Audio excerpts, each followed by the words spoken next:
Congratulation, సక్సెస్ఫుల్గా car తీసుకున్నావు. Thank you. Car తీసుకున్నందుకు నీ ఫీల్ ఎలా ఉంది? కార్ తీసుకున్నాను, చాలా సూపర్ ఉంది ఫీల్, చాలా హ్యాపీగా ఉంది. ఈ టైంలో కార్ తీసుకోవాలన్న ఆలోచన అంటే ఎందుకు వచ్చింది?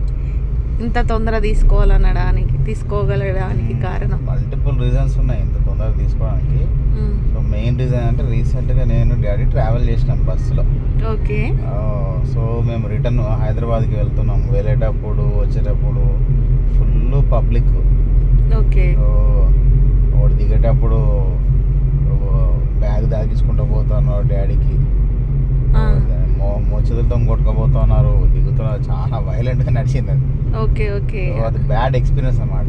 ఆ ఎక్స్పీరియన్స్ వల్ల మీరు కార్ తీసుకోవాలని? అది ఒకటే అని కాదు, బట్ అంటే ఇంత ఎర్లీగా తీసుకోగల ఇంకా తీసుకోవాల్సింది పరిస్థితికి వచ్చిన మెంటల్గా. పబ్లిక్ ట్రాన్స్పోర్ట్ తట్టుకోలేము అన్న పరిస్థితి అయ్యింది. రెగ్యులర్గా తిరగటంలో మా డాడీ తిరుగుతూనే ఉంటాడు బస్సులో, కానీ ఈ ఎక్స్పీరియన్స్ అనేది చాలా వరస్ట్గా ఉండే. ఓకే. ఇప్పుడు ఎవరు నీకు బాగా హెల్ప్ చేసి ఉండొచ్చు, చేసిరి కార్ తీసుకోవడానికి? మమ్మీ డాడీ బాగా హెల్ప్ చేశారు. ఓకే. మరి ఇప్పుడు ఎట్లుంది? ఇది కార్ తీసుకొని 20 days అవుతుంది ఆల్మోస్ట్. ఈ 20 daysలో నీ ఫీల్ ఎలా ఉంది? ఎక్కువ అంటే ఈ జర్నీలో ఎక్కువ నువ్వు ఏ జర్నీని ఎక్కువ హ్యాపీగా ఫీల్ అయ్యి ఉండొచ్చు? అంటే కార్లో నువ్వు జర్నీ చేస్తున్నావు కదా, 2000 kilometers తిరిగినావు.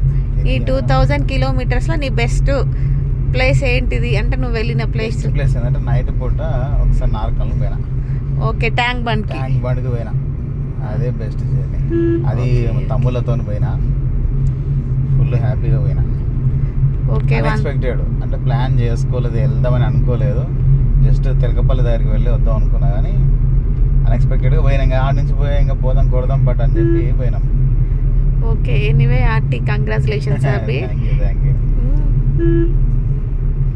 మంచిగా సేఫ్గా డ్రైవింగ్ చేయు. All the best. Thank you.